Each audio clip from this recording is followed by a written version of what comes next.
আমাকে আর জেলে যেতে হতো না, আমাকে আর প্রতিহিংসার শিকার হতে হতো না। আমি অনেককেই অনেক সময় দিতে পারি না বিধে হয়তো এই আমার এই ষড়যন্ত্রগুলি হয়ে শিকার হয়ে কিন্তু আমি আমার অনেক সম্পদ হারিয়েছি। এটার মানে ক্ষয়ক্ষতির পরিমাণ আমি লিস্ট দিতে পারবো না, এত ক্ষয়ক্ষতি হয়েছে আমার। আমি তো পয়সার মালিক ছিলাম, এখন আমি হারিয়েছি।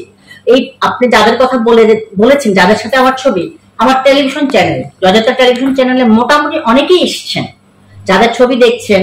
আমাদের প্রধানমন্ত্রীর ব্যক্তিগত চিকিৎসক ভাই, উনিও কয়েকবার এসছেন। আমাদের মান্নান ভাই পরিকল্পনা মন্ত্রী ছিলেন, উনিও আসছেন, জয়যাত্রা টেলিভিশনে আসছেন। অনেক কয়েকজন কিন্তু আমাদের ফাউন্ডেশনেরও উপদেষ্টা হিসাবে আছেন। আমাদের মুক্তিযোদ্ধা মন্ত্রী উপদেষ্টা, প্রধান উপদেষ্টা হিসাবে আছেন, মান্নান ভাই আছেন, অনেকেই আমাদের উপদেষ্টা হিসাবে আছেন। আমি যদি ওনাদেরকে ব্যবহার করে সম্পদের মালিক হতাম, তাহলে তো অনেক বড় হতাম। আমাকে আর জেলে যেতে হতো না, আমাকে আর প্রতিহিংসার শিকার হতে হতো না। আমি অনেককেই অনেক সময় দিতে পারি না বিধে হয়তো আমার এই ষড়যন্ত্রগুলি হয়েছে।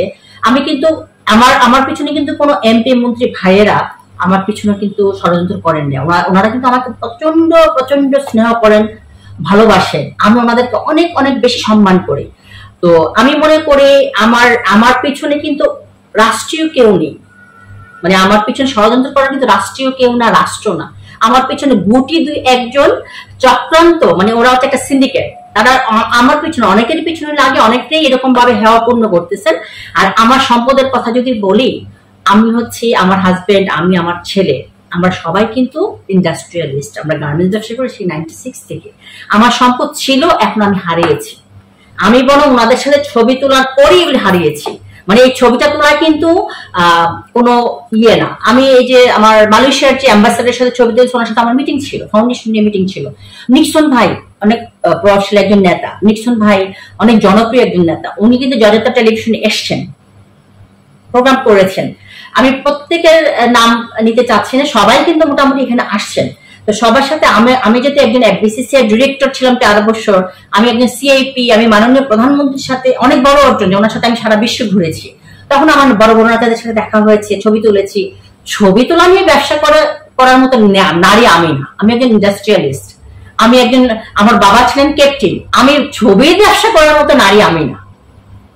এটা যারা আমার সাথে চলে তারা জানে বিধায় কিন্তু এখনো এত কিছুর পরে কিন্তু তারা আমাকে ভালোবাসে। এবং আমি কিন্তু এখনো আমি আমার মতো করে, অনেকে বলছে আপনি কেন ফেসবুক ব্যবহার করবেন, আপনি ফেসবুকে আসবেন না, আপনি কোথাও যাবেন না, আপনি চুপচাপ নীরবে থাকেন, দেশের বাইরে চলে যান। আমি বলছি না, আমি তো চোর না, আমি কেন দেশের বাইরে যাবো, আমি কেন পলাতক থাকবো।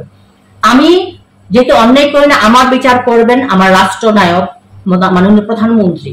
ওনার সাথে আমি অনেক কোটা দেশে ভ্রমণ করেছি, উনি জানেন আমি কি জিনিস। আমি কোনো অন্যায় করিনি, আমি কোনো ব্যভিচার করিনি কারো উপরে। আমার উপর অন্যায় হয়েছে, ব্যভিচার হয়েছে, দুই একজন সিন্ডিকেট মিলে এই কাজটা করেছেন। আমি বলবো হয়তো মানে বাহিরের কয়েকজন মানুষ মিলে আমার উপরে এই ষড়যন্ত্রটা করেছেন।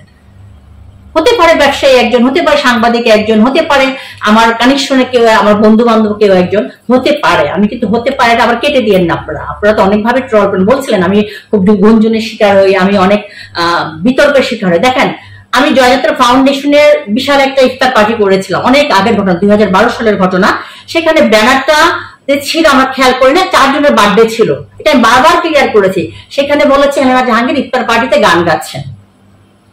আমি কিন্তু শিল্পীগুলো অনেক আগের থেকে, এবং সবাইকে যার যার মানে জন্মদিন আমরা খুব ভালোবাসা দিয়ে তাদের অনুষ্ঠানটা করে থাকি জয়যাত্রা ফাউন্ডেশন। তো আমি মনে করি যে আমি ছবির ব্যবসা করার মতো নারী আমি না। আমাকে যারা সম্মান করে তারাই চিনে, এবং যারা চিনে তারাই আমাকে ডেকে নিয়ে আমাকে চেয়ারটা দেওয়ার চেষ্টা করে।